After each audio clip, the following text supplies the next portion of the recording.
and it's an extra special one. First one for the year. We've got a lot of milestones to cover, a lot of stuff to talk about. With me before we roll the intros, I got Brett Geddes. Welcome back, mate. Oh, it's another year, Deethy. Let it roll, and I hope I survive it. I'm getting to that age, mate, you know. Mate, it's too exciting. It's too exciting, and I've got to get through all the hook and the fish. So, yep, bring it. That's I reckon we get straight into this one. There's a few things I really want to get into. So let's roll the intros, and here we go.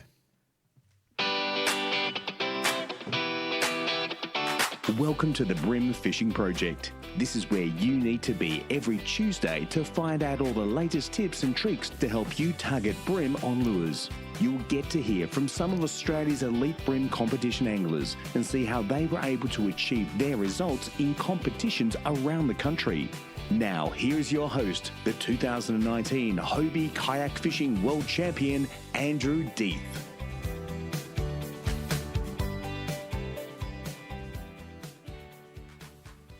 All right, Brett. So, like I said, mate, we've got a lot to get through. What I want to do, the first thing I want to do to try, because there's not very many comps now, so I'll just run through the couple of comps that are running, and it is the Action Fishing Tournaments is the only one that I'm aware of. Okay. It's running in January. The first round for the year is the 11th of 1st in Queensland in Raby Bay with the Action Fishing Tournaments. Now, in Sydney, we've got round 2 because we've already had one round. So that's Parramatta River on the 18th of the 1st.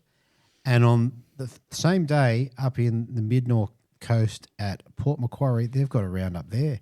So they've got a mid-north coast section. So plenty of places for people to go. And if you want to get in and have a crack at some kayak fishing tournaments, it's a great entry-level competition to jump onto with some fantastic anglers. So when I say entry-level, there's some guys there that are really going to give you a run for your money. Good time of year too. Mate, great time of year. And look, we've got one in Parramatta River, which I really like, Parramatta River, but I'm also quite tempted to drive up to Port Macquarie. So have a think about it. Yeah. All right. What I want to talk about first up, Brett, is we're about to hit a milestone on the BREAM Fishing Project. So late January, I can't remember exactly what day it is. The BREAM Fishing Project is turning 3. Oh, So, go you. Go us. mate. Yeah. How good is that? Like we've got, as of today, we've got 185 episodes, I think. I can't remember. We've got a lot. And how many anglers all up interviewed? Oh, mate, I really got to go back and compile that information. It's a staggering amount of interviews. Like if you just say it's times by 3, and sometimes there's more than 3, like that's 600 interviews. Yeah. And it'll probably be 400 odd different anglers. There'd be a lot of repeat anglers, but, you know, in the top 1, 2, and 3. But, yeah, that's impressive. Yeah. So I think last time when we hit 2, I was going to do a special show and I was just too busy and didn't get to it. So we'll see how we go. So definitely I wanted to mention that straight off because it's something I'm pretty proud of and you've been a part of it now for 12 months or so as well. And we've had a bunch of anglers over the time and all sorts of stuff. Now, there's another thing that I want to try, and I want to mention it early in the show, is obviously this one being a video chat goes out on YouTube, and I'm trying to build that channel slowly. I think we're about 385 or 390 subscribers. Yeah.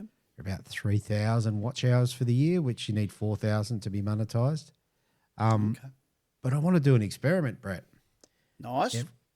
Everyone that I've watched that talks about, ways you can get these numbers up and get more engagement and get the podcast shared around a little bit, it's through comments and engagement. So I'm actually reaching out to everyone out there to jump on this episode. If you've got a question or a comment or anything you want to say, or if you even have a discussion within the comments, to get on and put some comments in there, like it, share it, and just see if we can make a difference. So on average, this will get, say, from about 170 to our biggest one was about 1,300 or 1,400 views. I just want to see if we can make this one extra special. First one for the year. Bit of a reach out to people to say, give us a hand and see if we can make a difference. good stuff. And it doesn't have to be all bream related either. We love fishing, or talking about all sorts of fishing. It's there's techniques that can be talked about. There's lures. There's a heap of stuff that can be 100%. You can tell us your dumb thing or your Boofhead moment. You can tell us what cheeses you off. We love people telling us what they're upset about. Yeah, that's right, because we relate to a lot of it. Oh, most of it upsets me. So yeah, I think we'll see if we can just see what happens. I'm just really curious to see, because as you get into the YouTube thing and you start to go, okay, how do I build it? And you watch all the videos. This is one of the things that people really kind of bang on about. Okay, let's put it to the test. Let's see if we can get 100 or 200 comments there and see what that does. I'm going to jump forward and I'm going to talk about some of the fishing I've been doing. Good for you. I'm glad you've been getting out. And you're on holidays too. You've got a few. I'm on holidays. The weather's been rough. Yeah, windy. Been windy. I've been seeing that.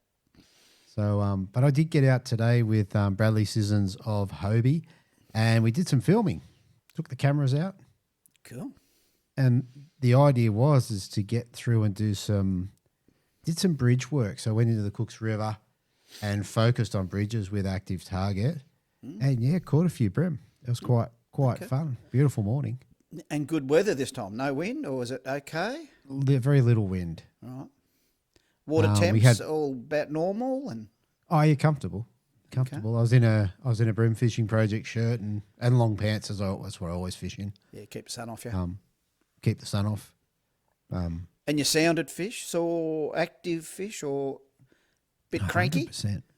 Yeah, and we saw fish on the ActiveTarget. You definitely see them. There was more fish than I could catch, which was frustrating at times because I was saying to Brad, I can see them there. I can cast them. I can watch the lure go down. Not all the time, but sometimes. And they weren't taking it. But Cranka Crabs was the winner on the day. Oh, interesting. You would have cycled through a few different plackies and whatnot? Yeah, not so many plastics. I did try the new squidgies one, the new grubs. Yeah, yep. Because I was trying something different. I was like, okay, I'm not getting them on crabs at the moment. I'll try a grub. Grubs are pretty much a staple. And being the new ones, I wanted to give them a crack. Yep. But I wasn't able to raise a fish on those. I tried bivvies. I left a baby vibe on the bottom, which was very upsetting. That was my next question. I was wondering how many, and when you lost it, you probably would have said, bugger it, and not putting another one on. No, I put another one on. Oh, you did? Yeah, no. Oh, okay. I was fishing 3 pound with that, so probably deserved to lose it.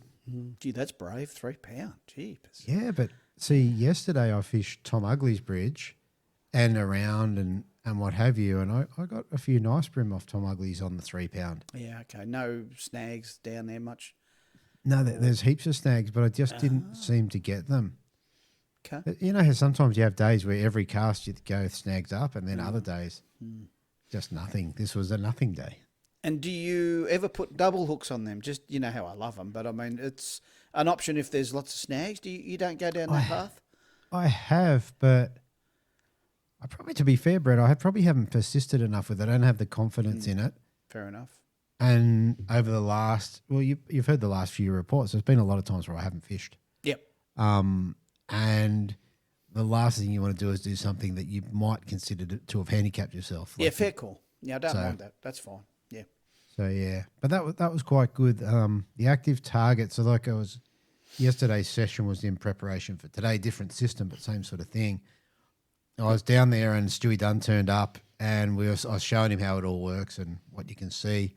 And you could see a full sailing boat laying on its side with all the mast, with the forward-facing sonar. I'm like, How good is this? And fishing amongst it? A few. There wasn't heaps on that. There was a few on the bridge. Yeah. But yeah. Unreal. Yeah, so mate, a couple of days of pretty fair fishing, and I got 5 or 6 yesterday, which is okay given the current climate. Yep. And then today, I would have got close to double figures. Right. And they were around 32, 34s maybe? Yeah, I reckon I got maybe 4, probably bigger, probably 35 tippers. Gee, they're good. They're starting to pull string a little. And then a few littler ones. It was interesting. In the Cooks, we found them bunched up. like a pack of them, a whole heap of them. Yeah, right. And I pulled 3 out, and they're all good. They're all like over 30 fork. Nice. And then we got to the next bridge, and they're all little. So Yeah, okay. Size classed, schooled up. yeah, it was interesting. And you know, we persisted for a few hours. It was a good day, all in all. Okay. And Good. one of the good things And did about up Bradley there, get any fish? Did he fish or just film? he didn't throw a line, mate. Okay. Yeah, he was on the links, filming away. I reckon wishing he had an electric with spot lock on it, because it was a bit challenging for him to hold himself in position. Yep. Which is one of the challenges with the active target on a kayak too, because you kind of move around so much. Interesting. Yeah. You've got to keep adjusting. Especially in high flow scenario, I imagine. Yeah. Which it would High be there. flow and wind. Yep. Yeah, it was interesting. I was talking to him about the whole fishing left hand, right hand, and based on Starlow's book, I've said this many times before, How to Catch a Bream on a Lure, I changed many years ago to fish left-handed, even though I'm right-handed. Yep. So I can cast, not change hands. Yep. Now, this comes into play when you're using the active target and when you're using the 360 with the Hobie, because the 360 drive is on the left-hand side. So if I fish right-hand, I'd be fishing, letting go of the reel, grabbing the rod, adjusting, coming back. Right. Like, it would be a nightmare. Right. Gotcha. So, That is a little different with the 360. Yeah. yeah. Okay. I mean, the first, I've got my sounder on the right-hand side. That's Yep. where I like it. Me too. Yep. And when I first put my Active Target 1 on, I thought, okay, I'll put it on that side. But that was the same problem. All of a sudden, every time I wanted to adjust it, I had to take my hand off the rod. Yeah, see, I hold the rod with my left hand and I use my right hand for all the dexterous stuff that I need to do. I know it's opposite to what you're doing. Yeah. But I like to have my right hand doing all the netting, to do all the stuff. I treat my left hand as a bit of a dead thing, just holding the rod. Yeah, right. And when I cast with my left hand always on the rod, and I sort of get the right hand on the spool, and I sort of cast with two hands. Okay. It's hard to describe, but and I pull the bail arm back with my right hand, and my left hand doesn't move for the whole time. Okay. And of course in the Hobie I've got steering both sides. Yeah, so I like my right hand free because it's the dexterous one. It's the one that can do everything. It can grab the pliers. It can even grab a paddle if I have to go backwards. Sometimes I haven't got the 180 in this drive, in this yak. So, yeah, I've experimented. I've tried doing it the other way, and I've not enjoyed it. I can do it. It's not a problem. But and I think too, because I've done all that. So with fly fishing, it's sort of different again because I'm casting with the right hand. And it's always got the rod when you're fly fishing, so it is opposite, and it's so yeah. I can do both with the lure fishing, but yeah, that's just the way I do. That's the way I roll. And what about taking the hook out? If you have to grab a pair of pliers and take the hook out of a fish, which hand's which? Well, see, by that point, I mean I've stored the rod behind me, so I've got both hands free usually. Yeah. You know, dealing with the fish and doing that part, yeah. Yeah, but there's another scenario that's coming up each year as it goes by, is that I reckon I don't know if it's RSI, but it's like me wrist. I know because I'm handling the rod a lot and pulling with my left arm and wrist, that's getting more fatigued quicker. And my right hand and wrist and arm is quite good.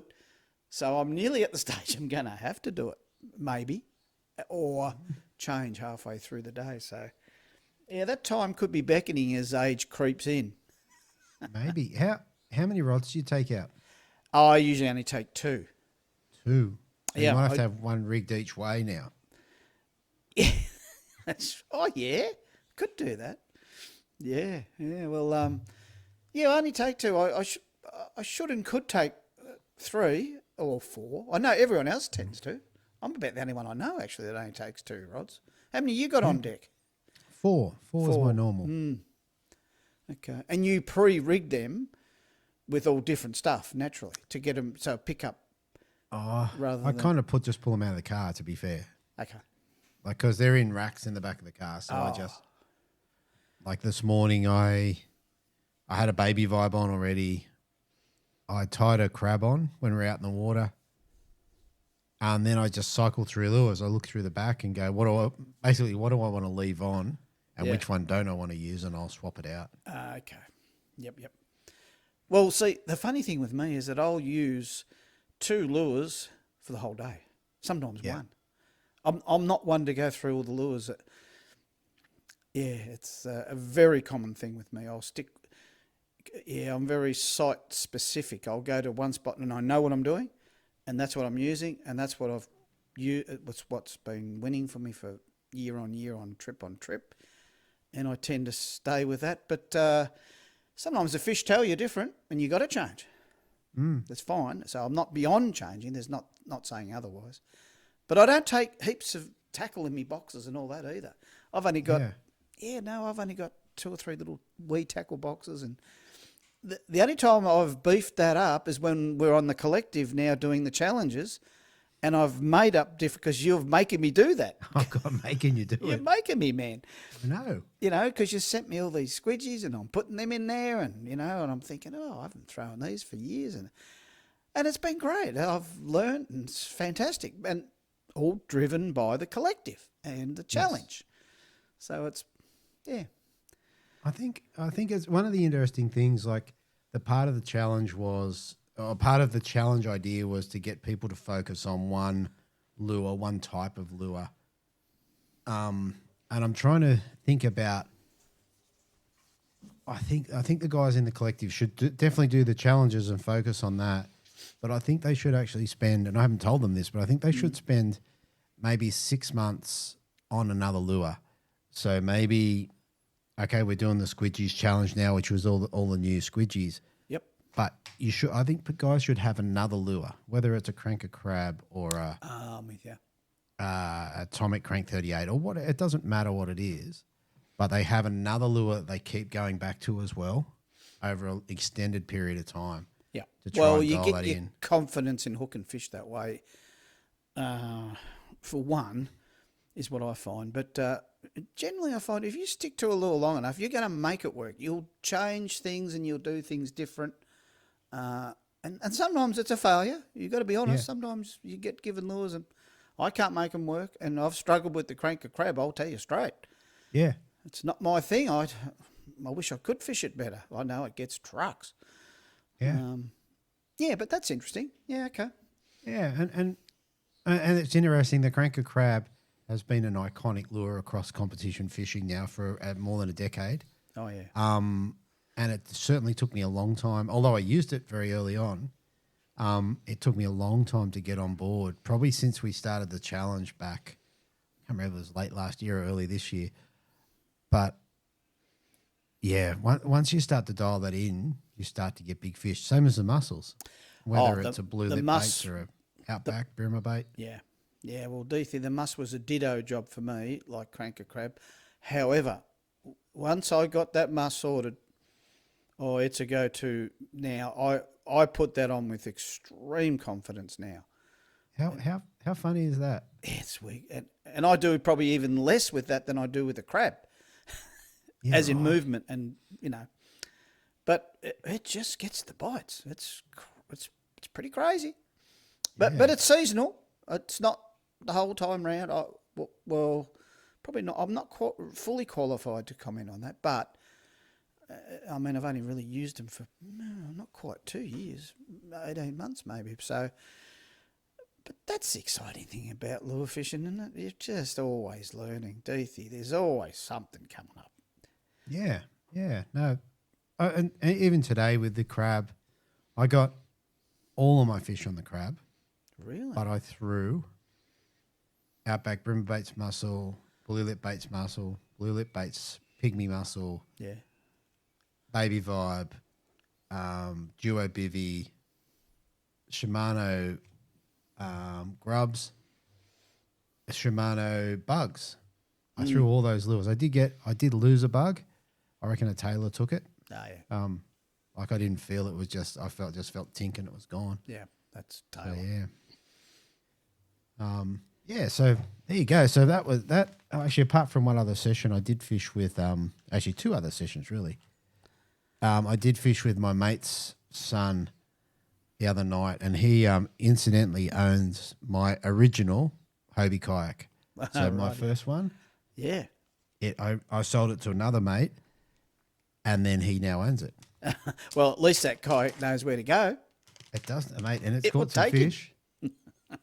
Yeah, it's caught. Well, it's funny because we were down there fishing, and my 360 is not very fast.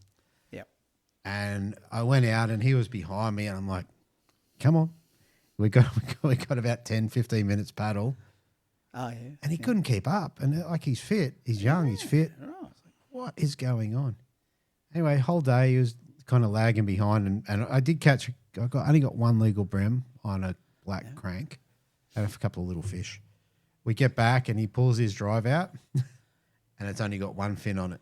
Oh, it'd be all skew with and because normally the I can kayak see him starts rocking to, a little bit. yeah, it fell off the mast. It fell off. And I can't get it. I can't get another one. It's really, because it's about a 2008 kayak. It's like It's one of the ST. short shank pedal drives. Oh, that But with the little ones, wider right. blade on it. Yes, gotcha. And they don't make them anymore. Oh, Incidentally, while I was talking to you, I pulled out, that's an original squidgy bug. oh, that's the original bug. Yeah, That's right. the original pink one. It's a bit faded. I don't think it was really that colour. No, And I thought the new ones were bigger, but They're they're about the same. nearly identical. Yeah. Yeah. So that one's the motor oil colour, I think. Yep. Yep, motor oil UV. And that's the original coral colour that is not as coral anymore. No. So Yeah, I've been throwing the black one with the bass. I haven't had any results yet, but I'll stick to it. It'll come. how good's the black one look? Yeah, black one looks well. For me, nighttime fishing and surface. Oh yeah, it's going to happen. I've just got to work out how to rig them. Maybe stinger out the back. I might. Don't know. I've got to. Because bass are notoriously missing surface lures. Anyways, perch are the same. Yeah. They rush them and they almost always push them out of the way as they come at them. They can, and luckily they do, slurp as they approach it and suck them in. We get heaps on surface. Yeah. But geez, you miss a lot. You miss heaps. It's just the nature of the beast when it comes to surface. Nature of surface. Now, I did see that Starlo posted one of the original Squidgies videos where they were fishing with bugs. I think it was, might have been Slick, Chris Wright. Yeah. And Starlo maybe, I can't remember. And they were fishing them on a 90-degree jig head hook. Oh, yeah. And ripping them, not ripping them, but dragging them across the top of the oyster leases. If a fish came up, they'd drop it, or sometimes fish would get it. Gotcha. Now, there's a great way to fish it, but one of the things I found is when it went under, I think the curly tail was enough to make it spin in the water. Twist a bit. Mine was spinning. Oh. So I put it out to the collective to talk about, what we could do about that. And one of the guys came back with a worm hook, which I haven't got one here, and a stinger underneath. Yeah. Which I think Saw that. the worm hook will give it a bit of a keel to help it track a little bit better. Yep. And the stinger will give you that extra hooking power, which might solve your bass problem. Could do. Yeah, I'll be working on it. Yeah, I love tinkering, so that's right up my aisle. Yeah. Yeah, I'll go back through and put some photos up. I think that was maybe Blake that put that up. Yeah, Blake's good like that. Yeah. Yeah. Cool. The other one that I want to get to that I haven't done is I've got some Play-Doh. You got play. Oh, yeah. I've got Play-Doh. Go you. To make up some resin head jig heads for the bugs. Okay. So we used to make them back in the day. So once I make some, I'll put a little video up on that as well. Good job. I think that'll be a good thing. Same deal. If you shape the front of the head so that it pulls it up, you can let it sink, and if nothing eats it, you can rip it back up to the top and go again. Yeah. Yep. And get that surface wake, get that wash. Yep. Yeah. Yeah. Cool. And the other thing we're going to come back to in terms of fishing is the fly program. So I went and did that, but we'll circle back to that later in the show. Okay. Beauty. All right, let's handball it across to you, mate, because I know you've done a fair amount of fishing. So how about we have a bit of a chat about what's been going on in your neck of the woods? Well, it is the monthly report, so I better just update you a little. And I've gone bass mad, Deethy. Right. Last 2 or 3 weeks, it's the bass moved into Sale in my hometown. We've got rivers that run. Got a couple of rivers here, the Thompson. We got the Latrobe and whatnot, and they join up, and they're right in town actually. And there's little backwaters, and there's a man-made canal that they live in as well. So there's plenty of options here, but historically it's been pretty dirty, and it is full of carp. It's notoriously full of carp actually. So it's not very inviting in that regard. But because of all the stocking that's gone ahead, 10, 12 years now in this area, the bass have just gone nuts. It's such a successful program. Really? Oh, Deethy, it's fair income next level. Like, I thought the perch... first the bass were stocked, and then some 6 or 8 years ago, they stocked perch locally. So, but getting back to the bass, is that the numbers have now... they've more or less skyrocketed. And we can get now stocked bass that are into their high 40s, maybe 50s. Wow.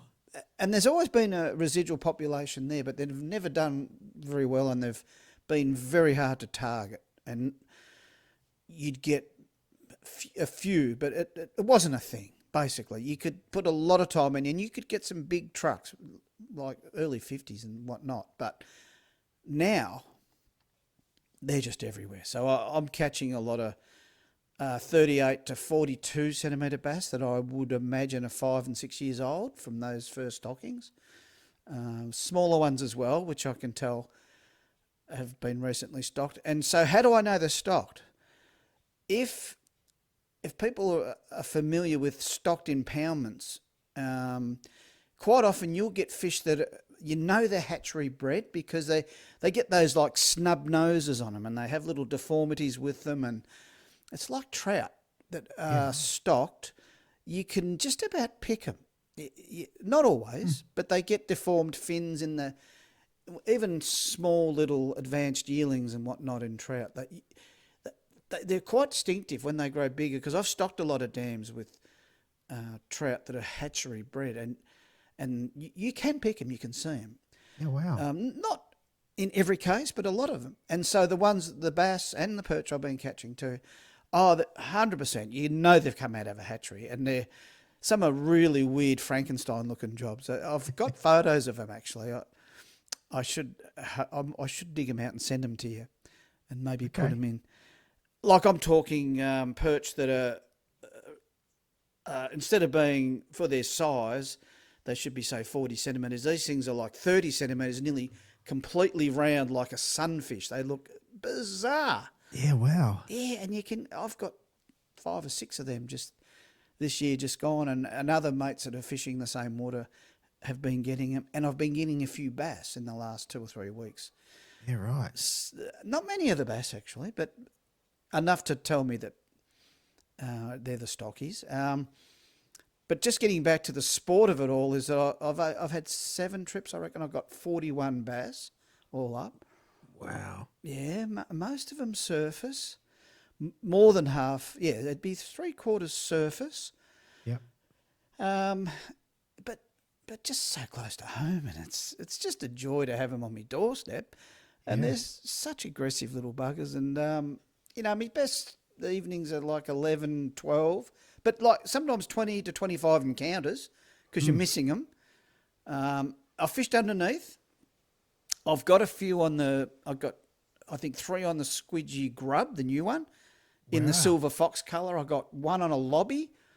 That were the only 2s, I reckon, only 2 in this challenge that I've used. I've got a heap on me hard on soft. Oh, I've got a soft spot for my hard on soft. I know you do. I know you do. Oh, it's so snag resistant when I'm fishing underneath. But also my Elco pop, Yeah.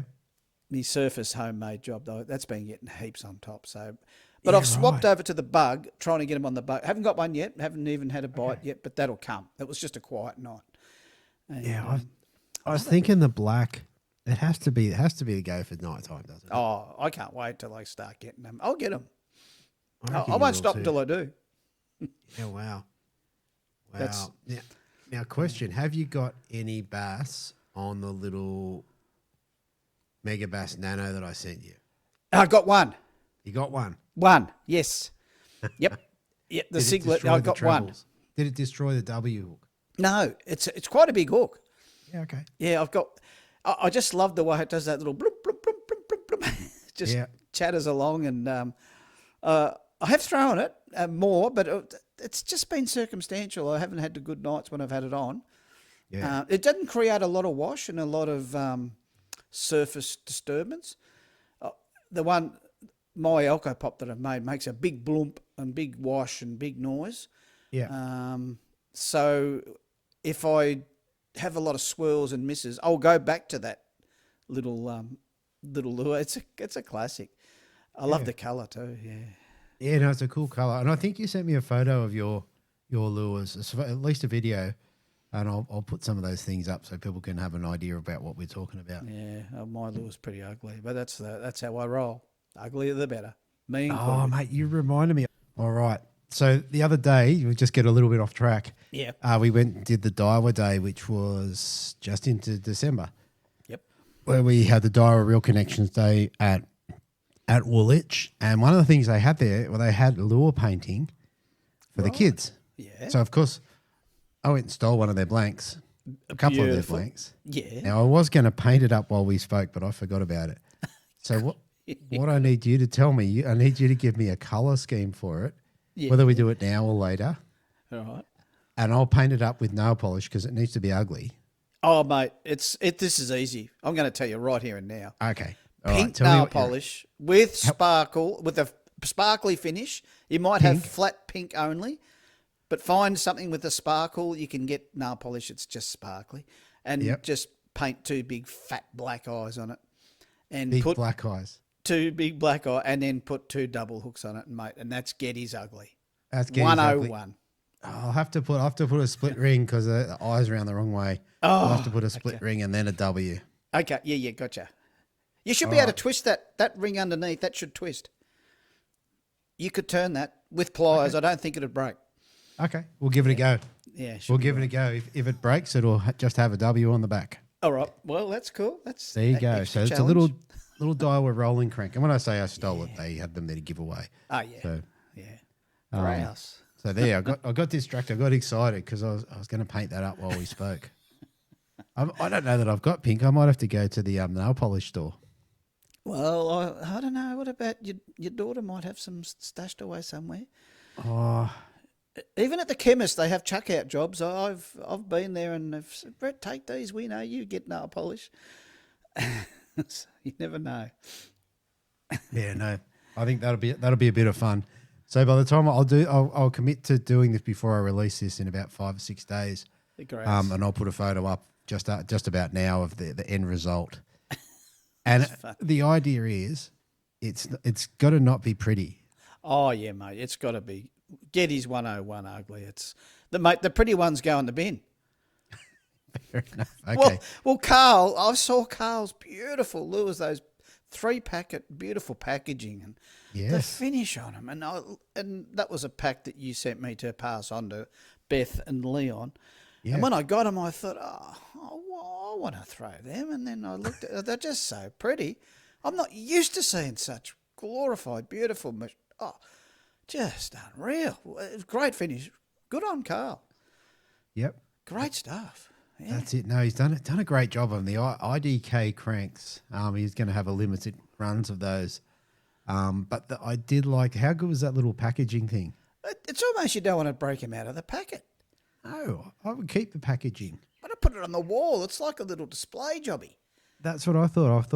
I've got a couple of lures or one that I can think of that I caught some kicker fish on years ago, and I thought, I'm not throwing that anymore. It's been beat up. Yeah. And I want to put it in one of Carl's things, so I'll have to steal it off him probably.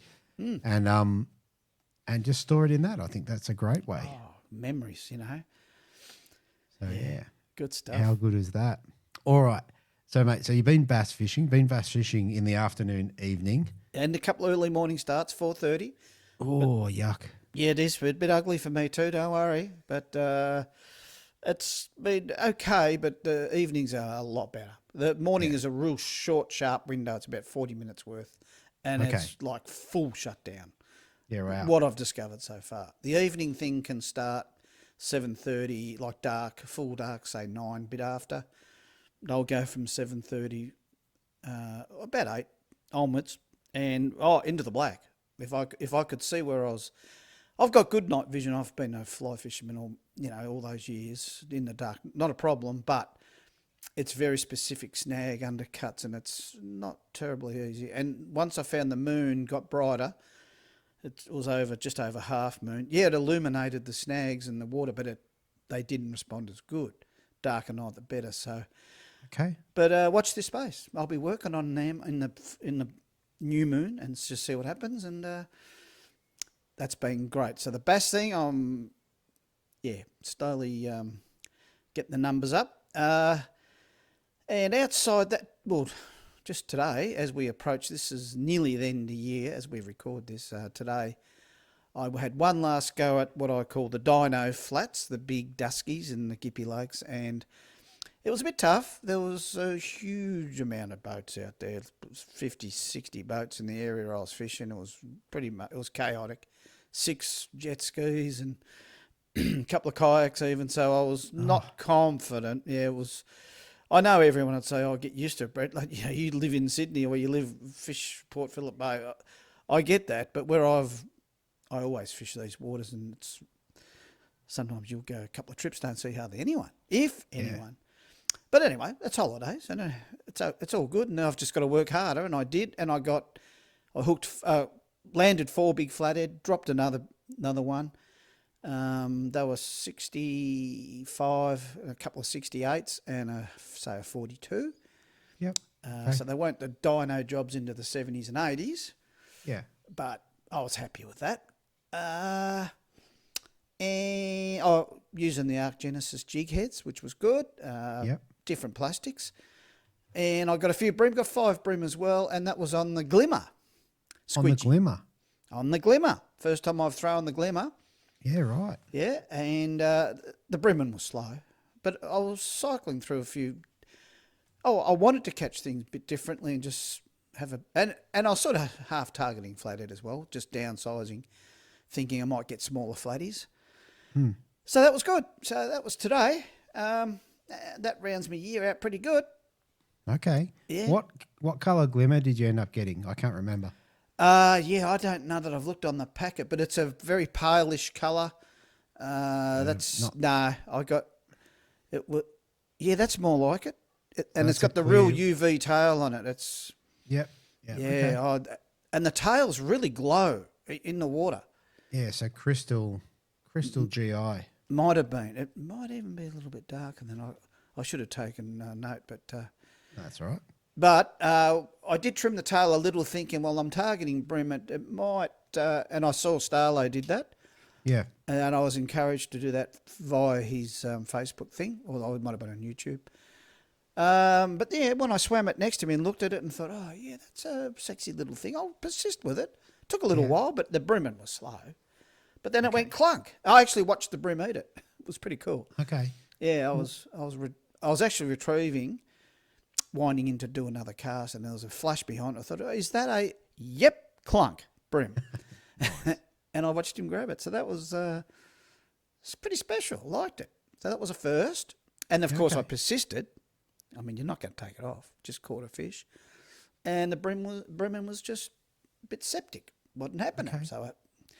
So I went back to a bigger placky and tried to get the flatties. And the last couple of hours, I never caught a fish. So I put that down to the traffic, and there was a lot of boats around. And they were going over the top of where I catch flathead and some of the best weed beds. And I was getting cranky. But I don't own it. And these people only come once a year. So, it's yeah, just suck it up, Geddes, move on. Did it cheese you off? Not really, because I was expecting it.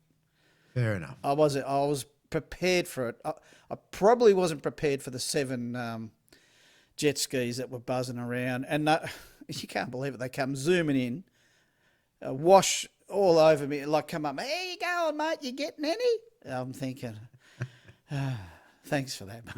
Yeah, good on you. I'm thinking. Anyway, so they were only being inquisitive. So, but the reason I went is because it's sort of the end of the year. I didn't have a lot of other options. I thought it would have been quieter than other places. Maybe they were worse, but anyway. So this was just around Raymond Island. Which is fairly popular, but I can get out of the reaches a little bit. So that was good. That was good for the last fishing day of the year. But I'll go through some milestones a little later.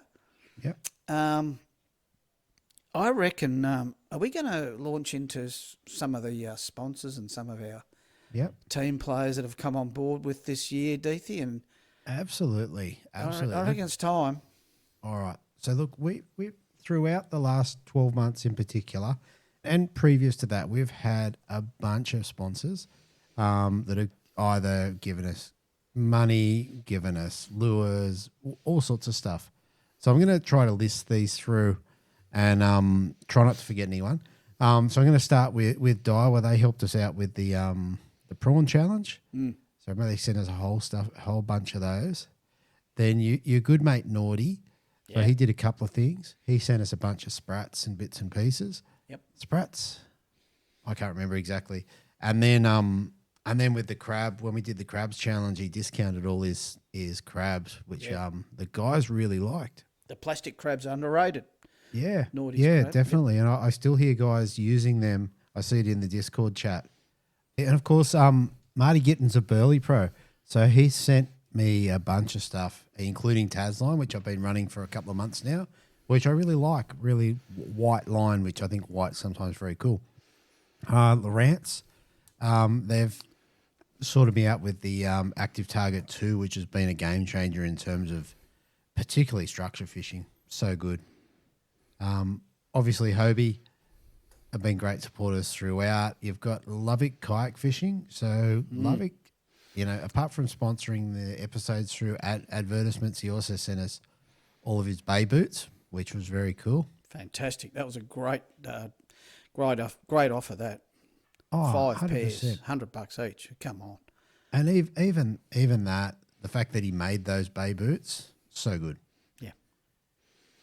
Totally Immersed Water Sports, which is basically Hobie now, but they look after all my kayaks, so I really need to give them a quick shout out for looking after me, and particularly Bradley Sisson's been instrumental in some of the things that have happened behind the scenes here, so definitely need to give him a shout out.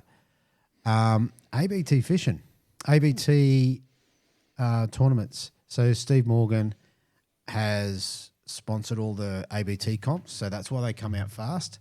Yeah. And one thing that I do want to mention here is Steve has his YouTube channel. I think it's his personal one. I can't remember. But he's got a paid subscription part of the page, which he's developed to basically fund putting a Starlink Mini on his boat so that he can stream in more remote places and more effectively. I think it's $1.50 a month, so nothing. And he's also got some private content going there. So, if you're listening to this show, to me it's a bit of a no-brainer to jump on there, support Steve, get a little bit extra bonus and enjoy that. And I think he's doing giveaways as well. His content is just next level. Everything he does is... It's so absorbing from a lure angler. You don't just have to be a bream angler or bass or barra that he does it. It's so it's sort of intense, yet he explains it really well. He's really invested in how he describes it all. Real legend. Yeah. And I'm going to give a shout out to him and so this will come out on the Tuesday. On the Friday, he'll do a Friday tackle report. I think if you're listening to this and you've got it in you, jump on and put a comment on there And we'll see even give his little page a boost. I just want to see if this algorithm thing really works. Yeah. All right, moving on. Of course, fishing.com.au, they've been advertising since the beginning. So if you need any lures, get on to Adam. Force Lures. Now, Force Lures has been one of the brands that I wasn't aware of until he came on and sponsored the collective. And with his ziggies and his plastics and all sorts of stuff. Definitely worth checking out, forcelures.com.au.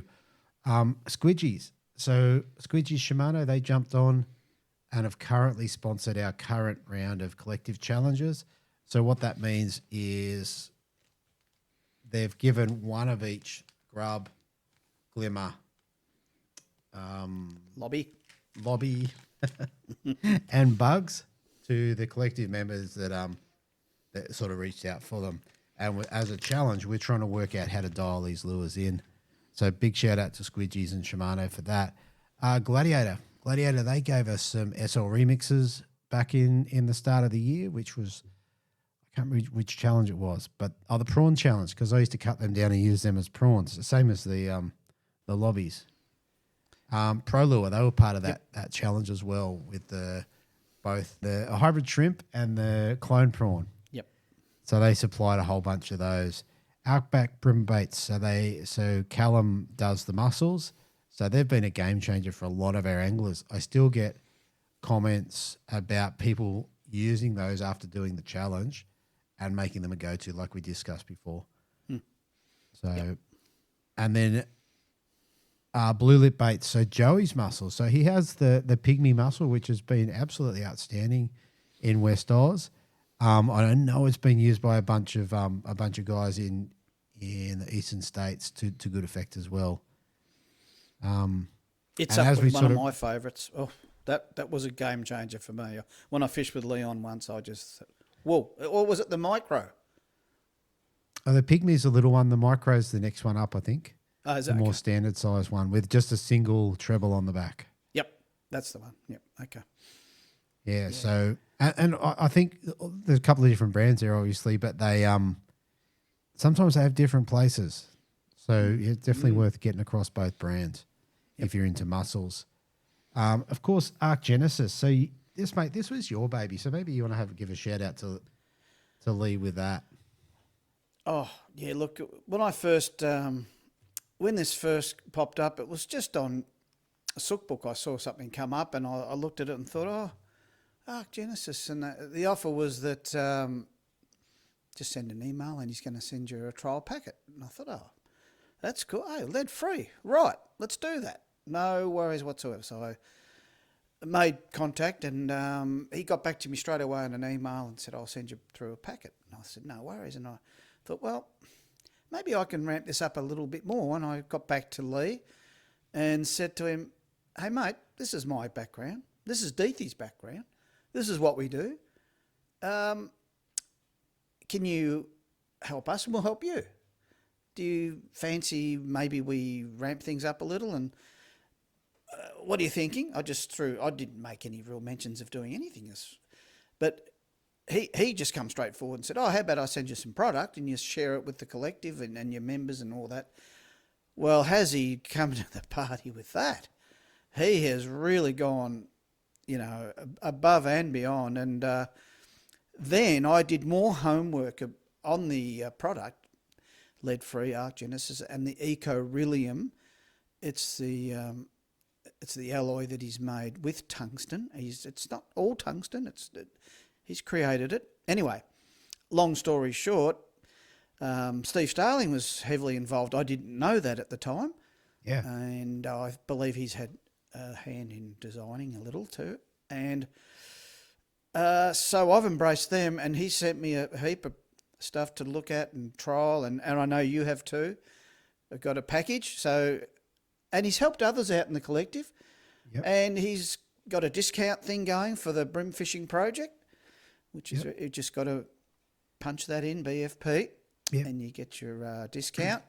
That's right. And so I don't know. I just think he's fantastic. Hooks are sharp. I'm not going to bang on more about it now because I've been sending him videos and it's going to come up on the Arc Genesis Facebook page and whatnot. Go and check it out. And you'll see my ugly face, yeah. But there'll be others there. Leon's there. Yep. And Steve Starling's even put Leon up on his page. I Starling. did see that. It's pretty He's famous, cool. Leon. Leon's a legend. So, Anyway, so yeah, that was my baby, because I'm really passionate about giving something back, as I said in the last monthly report. We owe it to our fish, yeah, but the environment and ourselves, and we owe it to the people that are like Lee at Arc Genesis to support them and get this thing rolling, because lead is very toxic. And when I did a bit more homework on lead, he sent me a few links, and it was on YouTube, and lead has done some terrible things to people over a lot of years, and we are still wearing the results of it, even lead in petrol and all that. So look, yeah, am I overboard on it? Probably, but it's just giving back. That's all it is. Got to give back. yeah, one of the important things I think with sponsorships has got to be a win-win-win, but I think this is a bit more. This is a win-win-win-win. So you've got Good one, Deethy. it's a win, because if you punch in the BFP code, you'll get a discount. Yep, The BREAM Fishing Project will get a small affiliate commission on that. correct. Arc Genesis will sell some jig heads. And he has been moving heaps Yeah, which since is we've fantastic. come on board.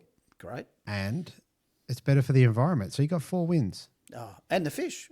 Anyway, probably. Fish are loving it. They're like, how good are these? Yeah, good one. And it's a bloody good product. Yeah, I'm not just saying that. Wait till you see them. Wait till you get your hands on these jig heads. Beautiful, smooth finish, coloured jig heads, different types. And he's got the like Cheburashka? the Cheburashka. Yeah, he's got the little clips and the sinkers and it's too much to tell in one breath. I better stop. I was going to say, people better jump on their page. Just look up Arc Genesis and jump on there and have a look and see what Leon did with it, which was pretty cool. And even Nev's using them now. Nev, love Nev. Nev, go You know Nev. the best. I've said this before. The best thing about Nev is the cardigan. Love the cardigan. Oh, yeah, no, he's got the jumper. He's got this. The jumper. Yeah, it's a jumper, but it's got holes in it and it's looking septic. And I reckon even his hat, he's got that little, it's like a flannel hat job. He's a legend. Just classic. But well, the jumper, like it's a fish holding device. Oh, geez, he gets big snapper, that man. And he comes and poaches my perch and flathead. And, right. He's a naughty boy. Fair enough. Fair enough. He's a great man. He fishes. He's a legend. Another one. So good. Well, look, the last thing in the sponsors that I've got listed here, and I hope I haven't missed anyone, but was Podium Marine Wraps have been a great supporter of the show as well. So we appreciate what Corey's done. And yeah, if you need a boat wrap to kayak, definitely get in touch with Corey and he'll sort you out. All right. You know what? Do you know what time it is, Brett? I have a feeling my guitar work will be on display any minute, any second now. You know it's time for what changes me off. Oh, yeah. Oh, mate. Yeah. Still one of your best, mate. Do I have to? Maybe I should get a new one going for the new year, mate. If you like, mate. If you like. All right, We'd love to see I'll it. work on it. I'll work. Fair It's enough. another project. All right. I'm going to start off, Brett. It's something that's been upsetting me. Ooh, come on, vent. Get it out. I'm upset with pedestrians, not walking on the left-hand side. It's winding me up. Gotcha. Mate, I live in a busy place, and we've got this crossing that runs up to Westfield. And anyway, what you do is you walk across the road. It's got a centre island, and you have to walk along and then across the other side. So it's not a straight line. Yeah, gotcha. Yep. Now, every time you go there, if it's busy, there's a bunch of Muppets that can't keep left. Mate, and you know what that is? It's chaos. Absolute chaos. You got a sidestep, and everyone's in a hurry. Nobody knows where to go. And it's like, surely, if we drive on the left, if we have to, you'd walk on the left. Yeah. And So, do you scowl at them? I try not to be an angry old man. Yeah. That's what I try. Okay. But it's very difficult. So I think we're going to have a push. We might have to get some shirts printed up to say, we're just with the slogan, I'm running with walk like you drive, keep left. Keep left. Yeah. Keep. It's so simple. That's it. I'm done. That's what's cheesing me off this month. Okay. All right. Well, mine's pretty brief too. It's we've all encountered this, I'm sure. You've found that the fishing's pretty hot. Like my bass fishing, I'll get straight to the point. My bass fishing was next level. I was really excited about this. You know, I only got 3 or 4 the first trip, and then I got 4 again, but then I got 11 and missed like 12, and I'm going, wow. And I'm sending pictures to Leon and mates and Rick and a few others, me mate Havo, all me buddies. And then I had another big night out on them, and I said, and Leon was pointing at, where my fish, I might come down. And I said, mate, it's time. Get on down. Let's do it. He said, I can't wait. I'm coming. And it's an hour's drive for him. As I said, 4.5 minutes for me. Yeah, so yeah. I met him there. He got there a bit early and did a little bit of homework. But anyway, I was so excited. I'm thinking, he's going to love this. This is all like right in town. And it was absolutely septic. The night was a failure. It just did not happen. I reckon he had about 1 or 2 little scrumpy bumps or something, you know, and I end up scratching one up from on me hard on soft. I couldn't get him on surface. I might have hit another one and had scales on me double hooks and I missed him. Oh. But Deethy, for 4.5, nearly 5 hours, would it be 5? Not quite, 4.5 hours, nothing. That cheeses me off. You come off the back. You can't pick a better time to get your buddy involved. Yep. And I broke me drive. One of the chains, you know, like you just, nothing went right. And I shook my head and I thought, I should know better. I suck as a guide. So, but it shouldn't happen, Deethy. It cheeses me off. Oh, mate. Well, there you go. Would have happened to you, I bet you. Oh, mate, trying to take people out and put them on fish is one of the hardest things. I don't know how guides do it consistently. Oh, no, I'd be no good at that. I'd go broke pretty quick. Oh, yeah. I fished a number of times with Mark Saxon, and I fished with a lot of guides, and I probably rate Mark as definitely the best or one of the best. And I can just imagine their frustration. You take people out, you know, they've got a cast over there, and they drop it a metre short, and you go, it's not going to do it. Yeah. Or they don't let it get to the bottom, or they don't do whatever. That must be so frustrating. And you're probably telling them, and they're not listening. Mm. So, or they want to give up early and they lose interest, and you just think, the bite's coming. It's that tide. They've just got to persist. Yep. And they've already given up a bit. So, yeah, that would be tough. Oh, well, there you go. There you go. All right. Well, that's what cheeses me off. Mate, what I think I might do is I roll into the fly program. So, as the last month came out, I went down to participate in the fly program, and it was absolutely phenomenal program experience, all of the above. So for anyone that has absolutely no idea, it's basically, I think it's best described as a men's mental health retreat wrapped up in a fly fishing program. So what it is, I'm not going to talk specifically about the men's mental health, because for the guys who want to get down there and do it, I think it'll detract from it.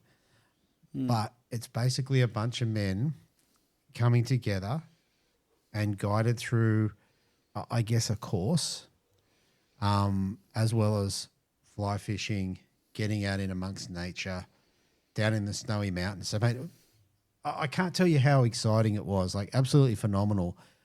We got down there.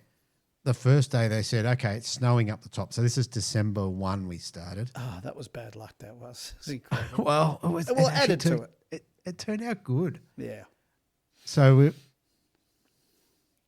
I've got some footage which I'll put up of Matt talking to us, and it's raining, but the sun's out, and we're on this creek. Absolutely phenomenal. I'll post this up here. And the next day they're like, okay, we're going for a walk up on the mountain. So they drive us up the mountain, and it's December. We're in snow gear. We've got gloves and thermals, and we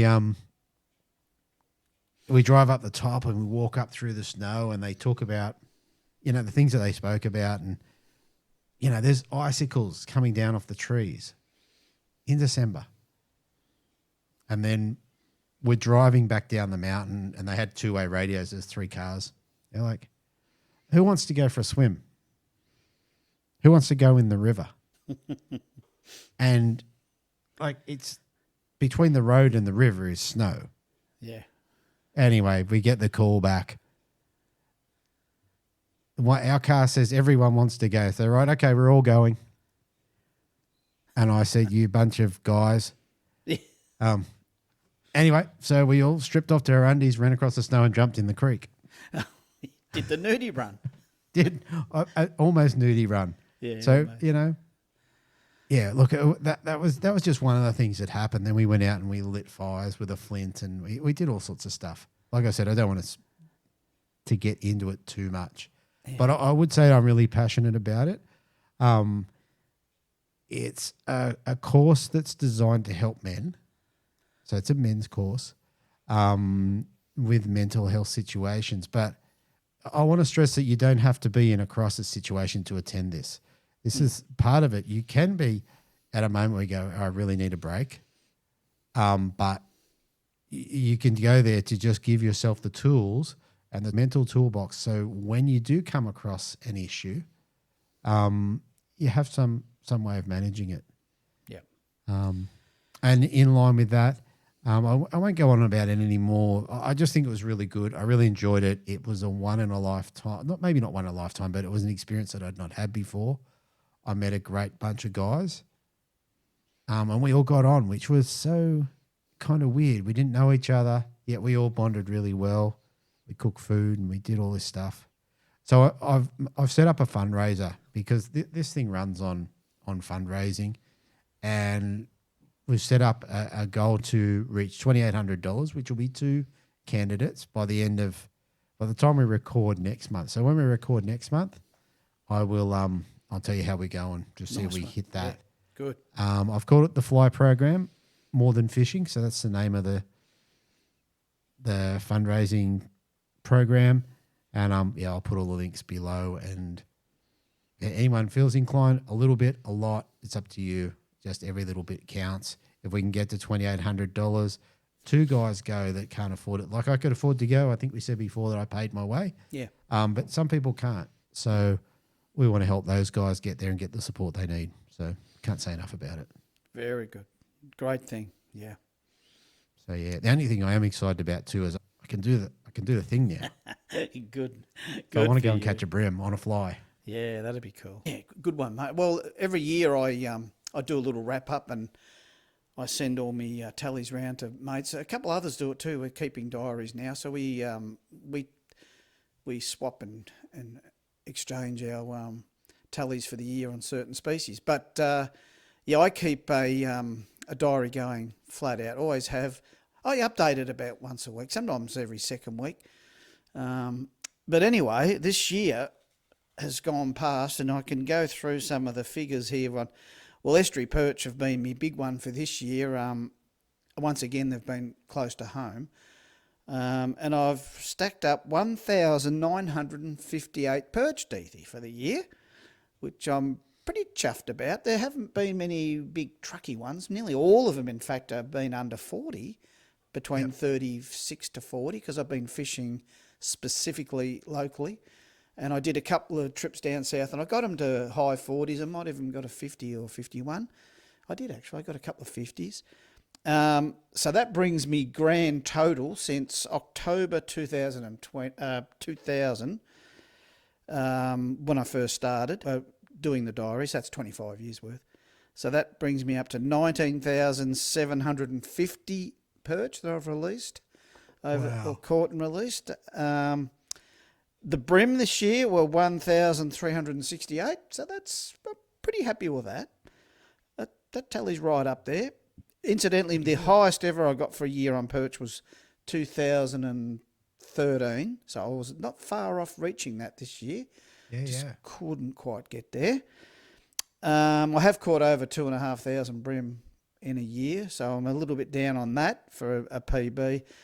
But my grand total of bream is 23,976 in 25 years. So that's pretty silly figures, really. I've got a problem, but it's a good one. That's an issue. Aren't you bored yet? Oh, yeah, you reckon? Here's the thing: when you're a keen angler like you and I, and heaps listening and watching now, I've often said fishing is like making love. You've only got to wait 1 or 2 days, and it's like you haven't done it for a year. Mate, so fishing is the same. You're not wrong, mate. Fishing's the same. That should be a slogan. Should be a slogan. It should be a T-shirt. 2 sleeps it takes for me, and it's like I haven't been for, I reckon, ever. So that's how silly I get. Now, I will clarify too that I have fished a new PB of days this year, 165 days this year. So that's a new, I think 159 was my previous best. Wow, you beat Morgo. Oh, okay. He was like 145 as of a week ago. He keeps tally too, does he? Yeah. Okay, that's interesting. He was going to try and get to 150. So it was last Friday. Right. So. Oh, it's good. That's about the only thing I'll ever beat Morgo on, I reckon. I don't know. It's a good number of bream. Yeah, it is. It's up there. 158 flathead. Grand total 8,191. 56 bass this year, which is really pretty special. Haven't done that for a lot of years. There. That's up there. Only about 152 all up bass. About 27 squid. 346 grand total, and a few other bits and pieces, but that'll do. Wow. It's been a good year. Yeah. Really good year. I've been busy. And I will also comment on the fact that there are days where I will fish 6, 7 and 8 hours. So those tallies are big. Yeah, I'm puffing my chest out here and saying what I've got. But there's a few other things involved. And because I fish a lot, DT, here's the thing. You always got your finger on the pulse. Makes a difference. Yeah. So you're coming off the back. I'm only 2 days away from having caught a heap. So, if you haven't fished for 2 weeks, things happen. Floods or anything, fish move and that. But when you're fishing as often as I do, and here's the other thing, I've got a network of really close-knit mates that some are retired too, and like myself, and they're fishing a lot. So we feed off each other, obviously. Yeah, so that all helps. So that's, you got to put it in perspective. It's a lot of fish. It's a lot of hours angling, but there's a bit more going on behind the scenes. So that helps. Well, that's a big part in why I've been so successful in getting them. And I still maintain, I don't reckon I'm that great an angler, but I'm really, because I'm at it so often, and the 16-pound leader, mate, I don't break them off. That's, they don't bust you off. Yeah. No? And if people reckon it costs me fish, well, I tell you, those figures say otherwise. Yeah, I was going to say it's a pretty good number. And I think what you said about being on the water, I think when I was fishing more, so if we go back a few years, you got a feel for whether they were upriver, downriver, in the racks, on the walls, like whatever. You just got a feel for it. Right. Yeah. And you don't get that unless you're out in the water all the time. And what lures too, Deethy. That's another very important factor.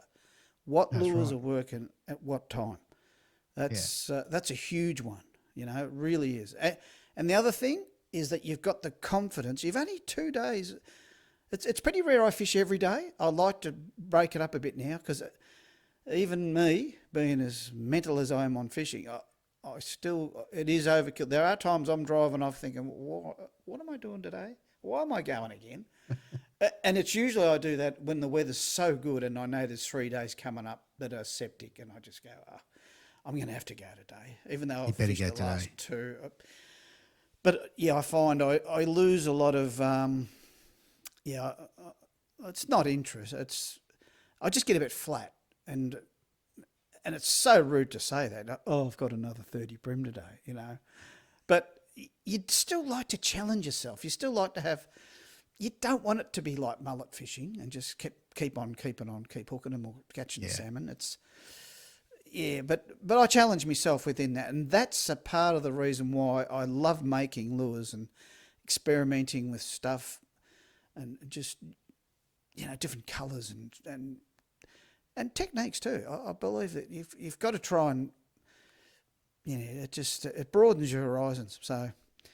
Yeah, so that's it's been a big year, mate, and I'm grateful for the fact that the fish are there for me to get. I'm only as good as the environment around me, and I'm very grateful for that. And it never escapes me, and I never take that for granted. It's the reason I come home with bags and bags full of plastic and bottles and stuff. It's part of that whole thing. I never walk past rubbish. And I understand there are places on the planet you can't. If you picked up all the rubbish where you live, you ain't fishing. I was going to say, we couldn't, the kayak's not big enough. No. But where I am, I go out of my way to get in under the snags and the bushes where especially plastic. Yeah. Paper and that doesn't worry me too much. It breaks down like leaves, and even glass, it's inert. I've talked about this before, but plastic, that stuff's insidious. It's going to break down. So it's got to go. Got to go, mate. It's got to go, mate. Look, I'm going to pin you. I'm going to put you on the spot. Over 2025, share a memory with us. A special day, a special fish, a special something. Oh, special. Somewhere you'd want to go back to do that again. Or if I could visit that and have a look. I reckon straight off the top of my head, I'm going to mention this one, and it's not even me catching the fish. I was with my new buddy this year, Rick Formica. He's come up a fair bit in the talk. And we were catching a whole heap of perch, but the bass came down to breed. It was about July, August. And he caught 2 bass, a 51 and a 52, in succession. Like, he got a 51 and we're taking photos and he's holding it up and I'm doing videos. He goes, I'll never get another big 50 like this year. What are the odds of getting a one? And I think it was like 5 minutes later, he had a 52 in his arms. You got to be kidding it. And that day I was lucky. I ended up with 2, but I went back the next day and got 6 bass, and they were really trucky. And one was a 50. I did 51. So they're the highlights for me. In particular is because I've caught so many perch that were under 40. Oh, geez, I did get some big bream though, Deethy. You've jogged me in memory. I got some 47s, and I've got. Oh, hang on, I've got maybe the best of all bream capture was when you rang me just the other day. You rang up, and I got the phone, and I stuck the phone in me top shirt, and I was talking to you and I'm still casting. Remember, I got that 147.5. Was it 48? Yeah, that's right. It was a cracker. Anyway, so that was a big bream. I had to hang up in the end and measure him and all the rest. But that was a cracker. I think that was it was just under 48. That's right. That's right. Under. Yeah, I think maybe it was hanging over in the nose. Anyway. Yeah. So, mate, that was a standout. And I said to you, Deethy, you got to ring more often. Fair enough. Can do. So that was some standouts. Right, what about your standouts, mate? Let's swing back to you. What have you got? What do you got to throw at me? Now you got me on the spot. What about the dewies? No. I've caught a couple of dewies. Dewies are always fun. They're fun. Probably stand out, maybe not as a fish, but when we did the mussels and crabs challenge, and I was fishing Tom Ugly's Bridge, which going back, I don't know when, maybe 18 months or 2 years, I could never catch a fish off this bridge. Seeing them on forward-facing sonar and being able to throw in and just dial them in and get good numbers of big fish, I don't think you can get better than that.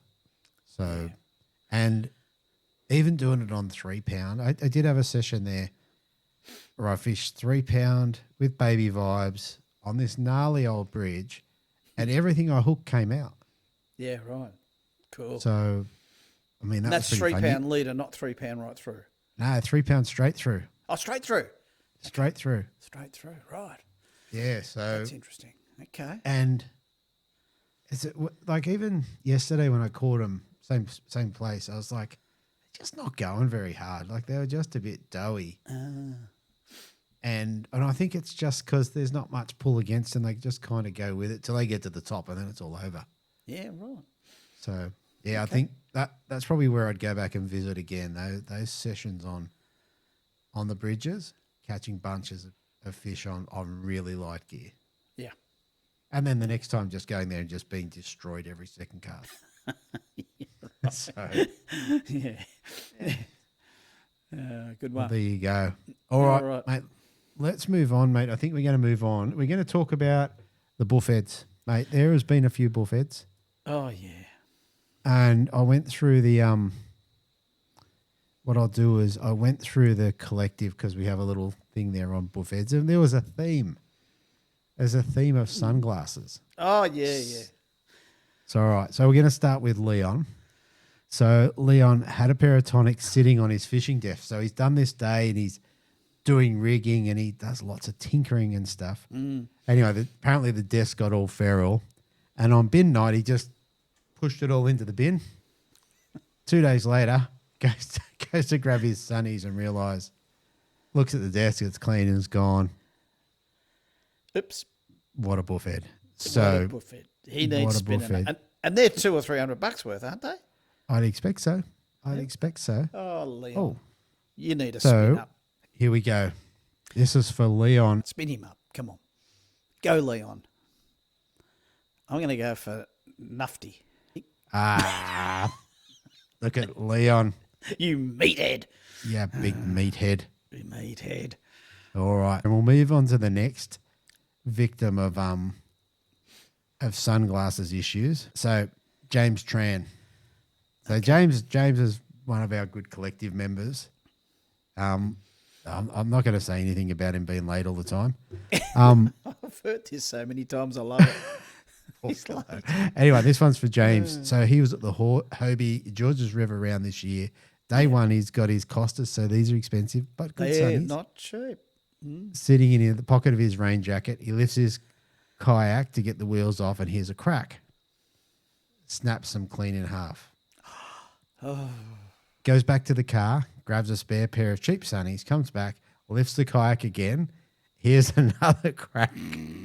Mate, 2 pairs of sunnies one day. Mate, that is James. Slow learner. that is straight up buffhead. That is like- full on buffhead. It doesn't come any more buffhead than that. Well, 2 spins for 1 set each. Oh, mate. Mate, he might have to be a double spinner. A double spinner? All right. Oh, I think all right. I think he's earned it, mate. Oh, That's no, pretty- we're going to spin him once because he's got a bonus round. Okay. Oh, I tell you, that's All full right, on. James buff. Tran, You are a goldfish brain. brain. How about that? That's an insult. I like it. Yeah. yeah, Okay. and it's pretty apt. Like he breaks his Yeah, sunnies, forgets that's about it, true. breaks another pair. Oh, because goldfish have got a 4-second memory. That's right. Yeah, Right, that's him. James. what a The wheel, goldfish the brain. wheel knows all. All right. Now, last on the Sunnies line of things is we have Jace from the collective. I don't know Jace's last name, but that doesn't matter. No. So he had his Sunnies resting on the top of his hat, took the hat off to pull his jumper overhead, and the Sunnies went flying. But that's not the dumb part. The dumb part is he did the exact same thing next weekend, 2 pairs of Sunnies, 2 weekends in a row. What a buffhead. What's buffet? So, mate, it is a theme with these guys. Oh, sunnies, they are so, and they could have all had lanyards, and you would have avoided a lot of this. Oh, mate. Well, we'll Could have get been to that in tied a up. second too. Yeah, So, Jace, mate, He- in terms he of a comes- buffhead, yeah. Spin him up. Spin him up. Klutz. oh, Oh, you're a goofball. Oh, Goofball. that's a bit light on. it is light, but he's okay. Well, he's still a goofball. He's a goofball. All right. Okay. He's copped it. All right. So we have the bonus round. Yeah. The bonus James Tran round. Oh, here we go. I think this is it. All right. So this is a self-explanatory Boofhead moment.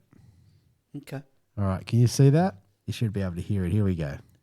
Yep, I can see it. Yeah. So fish. Oh, he is. That's Buffett. Yeah. Okay. Yeah, still a Buffhead moment. That's almost dyslexia there.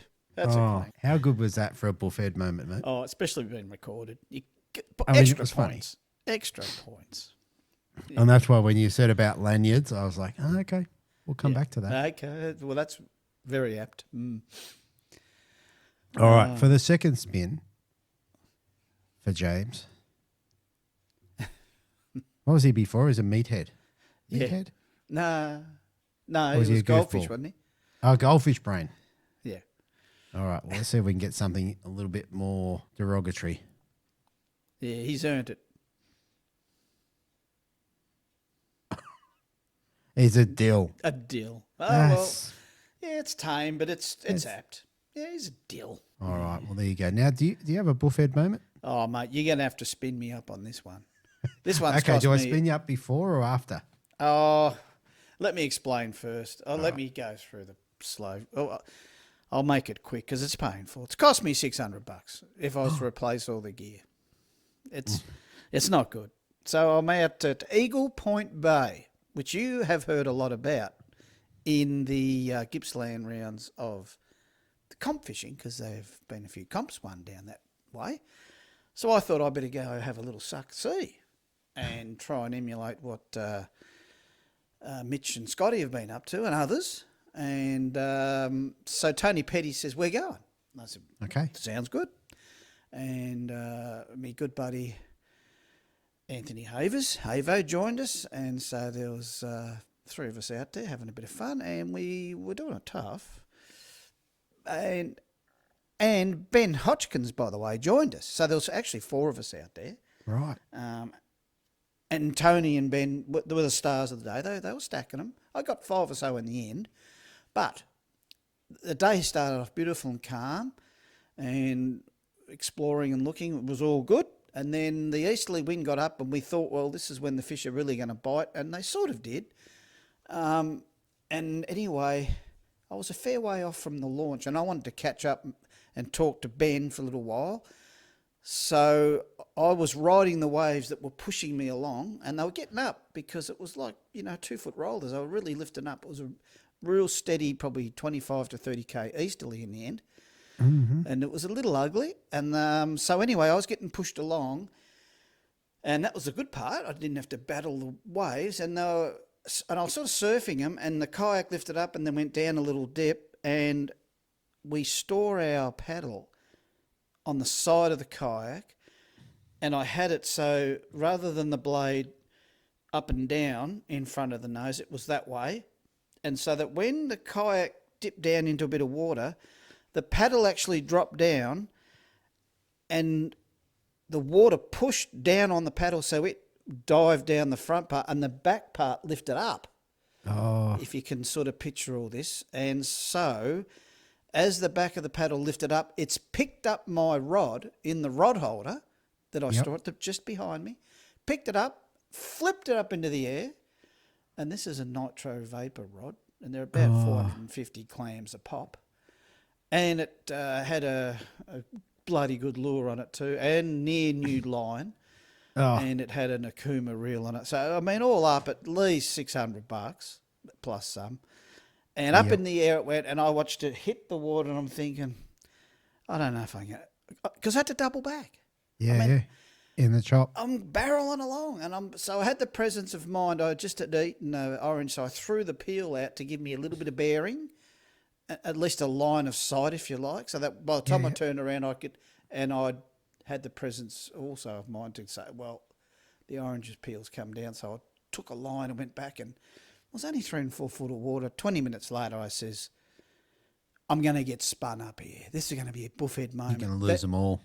And so, mate, I deserve to be spun. I should have seen it.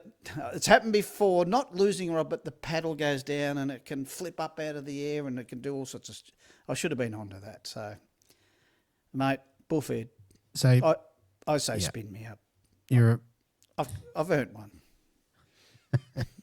You're a Boofhead, mate. But hopefully we get a good one for you. Yeah, I've earned that one. It did hurt. Yeah, it does. Love It me is sad. nitro rods. Love them. Caught me a lot of fish. What happened? Oh. Brett, you're a thicko. I'm a thicko. A thicko. It's like a lisp with sicko. Oh, that's it. You're thicko. I'm a thicko. Well, it was a funny one. Oh, that's a I good wasn't one. ready for that. Yeah, thicko. I haven't really heard of that one before. That's not bad. Well, there you go, mate. There you go. Well, that's hurt. Boofhead moments, mate. Oh yeah. There was a few of them. There was more. There's so many in the collective there. And look, I challenge people. If someone puts a decent one in the comments, we'll spin them up. We'll insult Marcus them. what about Marcus? He's even adopted Boofhead in his name. Oh, that's it. He likes being a Boofhead. Yeah, he's like me. We can't help it. We just. It's a badge of honour, mate. Oh, I hope I don't lose another rod. That hurt. Yeah, that's You would have lost great. a few over the years, I bet. Maybe one or two. No? Me, Out of the kayak? I lost one at Marlow. A reel that I bought off Dave Hedges on the bottom of Marlow. And I remember I had a cast, turned around, put it in the rod holder and missed. And it just fell over. I had Regan lose a rod. My daughter, same way you did. A paddle flicked up and knocked the rod out, and she cried. And Yeah, not happy. she was just little then. And then about probably 6 months ago, I was out at Kurnell and I dropped an edge rod. So that's an expensive rod. And I don't know, it might have been Alluvius on it. And I saw it fall over and I reached down and I snatched it out of the water like a tiger. Oh, reflex. Oh. To be honest, I don't know how I got it because I find it hard to reach the water from the kayak. Oh, yeah. Yeah, okay. Because you elevated in the seat.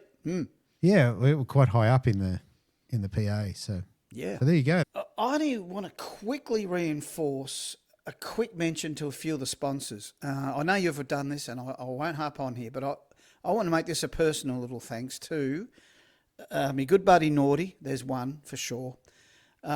He's chipped in, and it was great to see that. But also, I want to give a big shout out to Force Lures, mate. They got such a range of product and jumpers and shit, like the hoodie that you sent me and all that.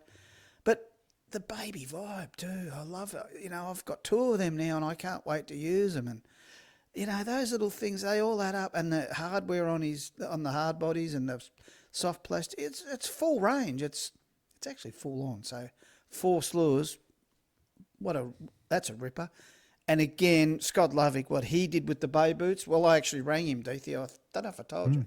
I rang him up and thanked him personally because I just thought he needed a couple of his tyres pumped up there. That was a cracking little giveaway that he set you up with, and the benefits were with the other anglers. So how good was that? Nice job, very good indeed. And Arc Genesis, look, yeah, I've probably said too much already.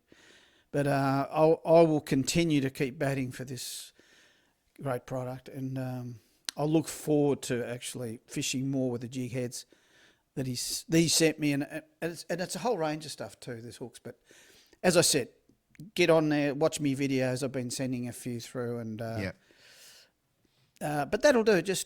And I haven't mentioned a heap of others. The Shimano coming on board is pretty big because they sent you some good gear, man, and.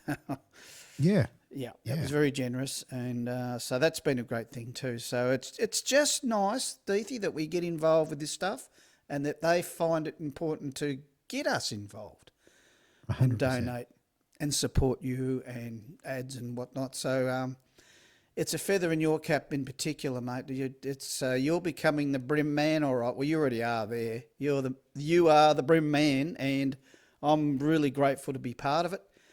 And I like to expand a little bit more in fishing out with the perch and the bass and the squid, and 100%. that's the monthly report's been good for that, I reckon. It has. And I tell you what I'm proud of is that I've got you to talk more. We hear more about you, and I've always wanted to do that. When I listened to your shows way back before I got involved, I always said to people, gee, I wish Deethy would talk more. He's got stuff to contribute. But you're so kind that you only ever make it about them. Yeah. So this has given you a voice, and I think you've enjoyed it too, mate. Yeah, no, the monthly report's been great. And what you said about me talking more, I mean, I think I've said previously that when I interview a guest, it is really about them. It's about their story on the day. And I try not, although sometimes I do, but I try not to say too much. All right, Brett. So, look, we had a little bit of a breakdown, a little bit of a technical failure again. Mate, I had a little story to tell you. One of my neighbours reached out to me, I think, and said, would you be able to help me out? I want to catch some fish, and I've been fishing down at, as it turns out, Merimbula, and I want to see if I can catch a fish up here. I've got this old rod. Can you help me? Of course. I go, of course I can help you. So I sorted her out with some lures and another rod to borrow and told her a little bit about it.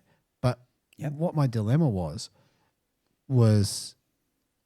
how, like, trying to teach someone is sometimes hard. So I thought I'd take it back to how I learned how to catch fish on plastics in the initial days.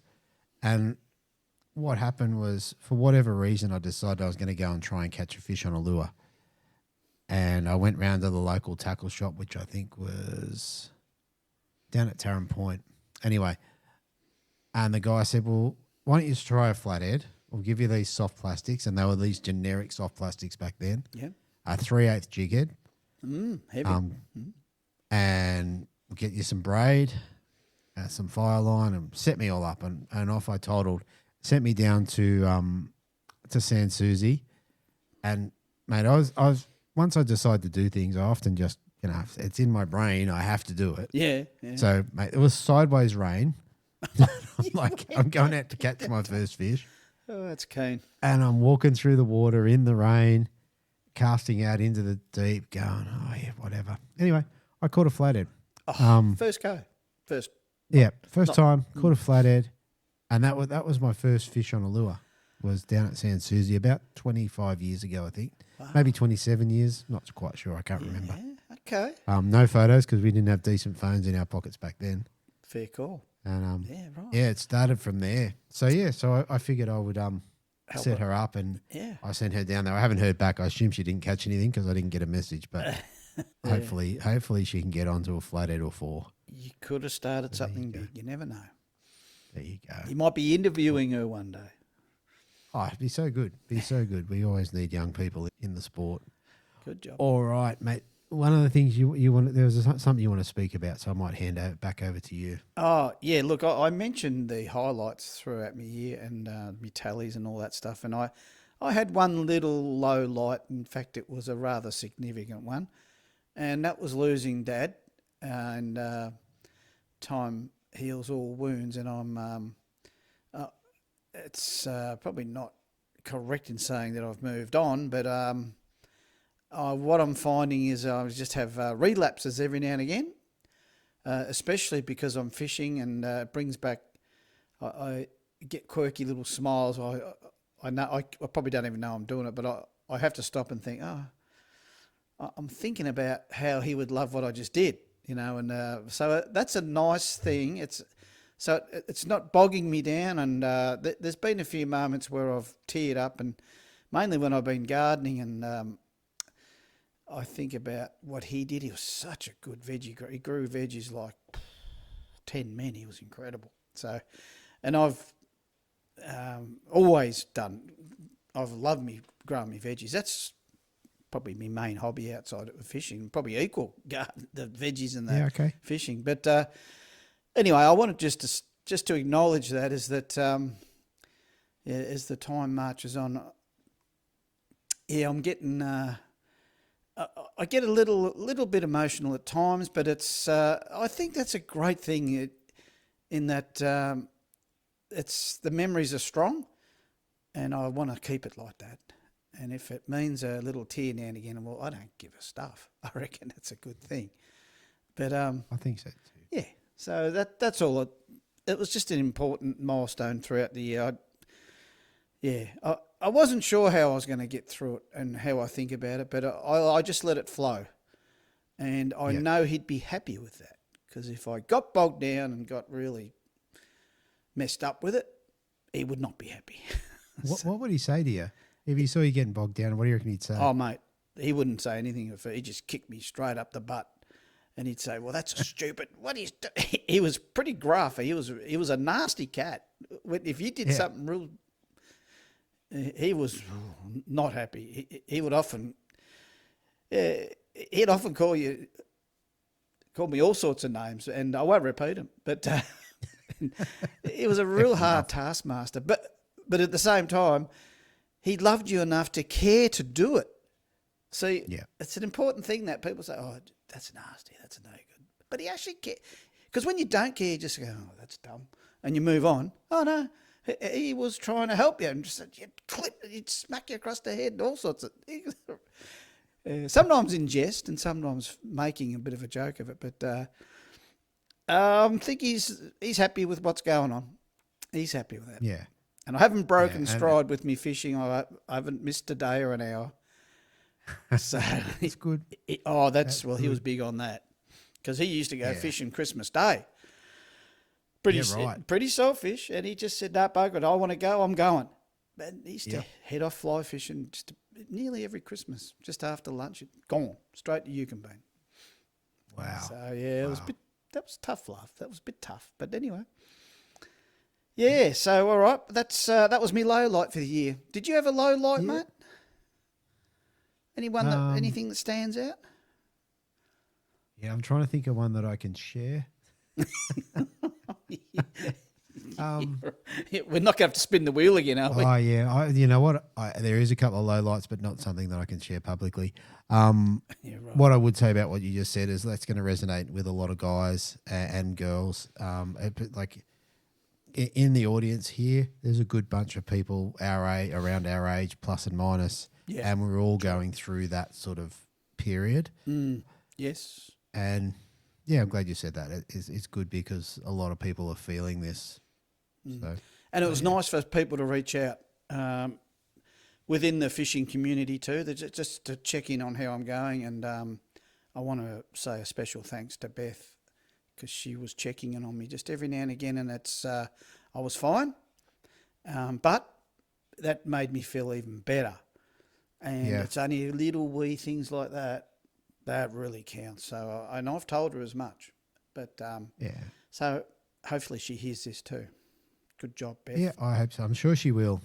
Sure she will. Yep. Herself and Leanne, the two women in the collective, which we're really, really grateful to have those guys along.